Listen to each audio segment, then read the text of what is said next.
Artificial intelligence meets emotional intelligence in SORI, Voice from the Heart, or to use the blunter Korean title, SORI Robot.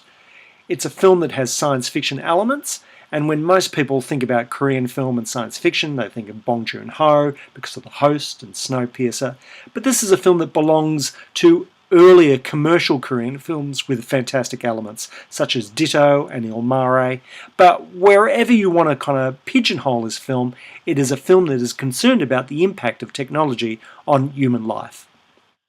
Partially set in Daegu, but filmed in Jeonju, Busan and Seoul, the film begins by establishing that Hae-gwon, played by Lee Sung-min, has a special relationship with his daughter, and as parents do, they have an agreed rendezvous point if the two are ever separated. Their meeting place is an ice cream parlour, and at the beginning of the film there's this beautiful kind of slow zoom all the way into the store, which shows the daughter's journey from girlhood to womanhood and beautifully reflects the intensity of the emotional connection between father and daughter. The film properly begins in 2013 and quickly establishes that Hae-gwon has spent the past 10 years looking for his daughter who disappeared a decade before.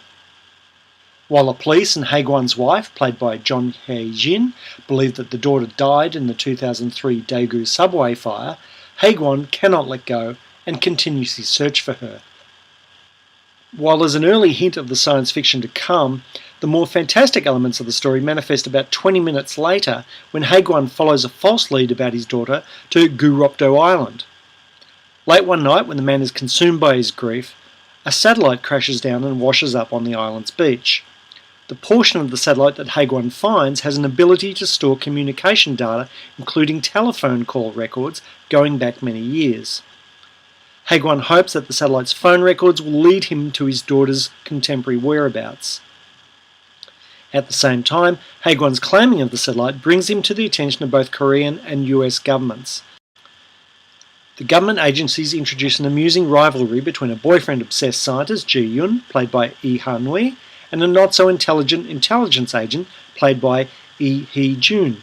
This pair become involved in a race with the Americans to get the satellite and the sometimes sensitive information it contains.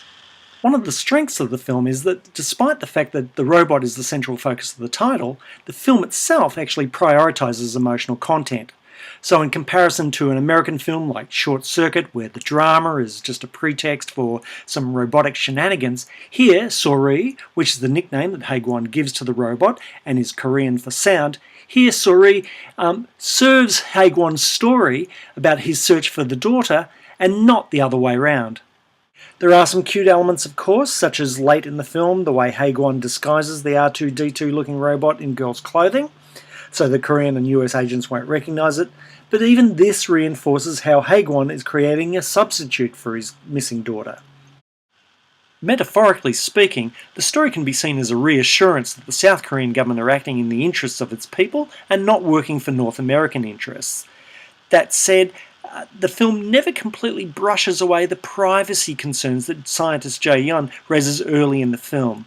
And this kind of contradiction of intention might partially explain why the satellite subplot never completely pays off, but the main story is very successful. International fans of Asian films will understand that the English language dialogue between Americans and the Koreans is quite wooden. But actress and former Miss Korea Lee Ha-nui acquits herself quite well in English, much better than the native speakers in fact. Of course that's because the native speakers aren't really actors.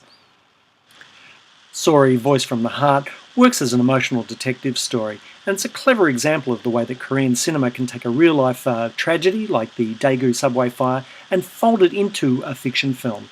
That said, the humour and the drama of the film sit together comfortably, and the whole thing is much superior to the mechanical tale that you'd expect.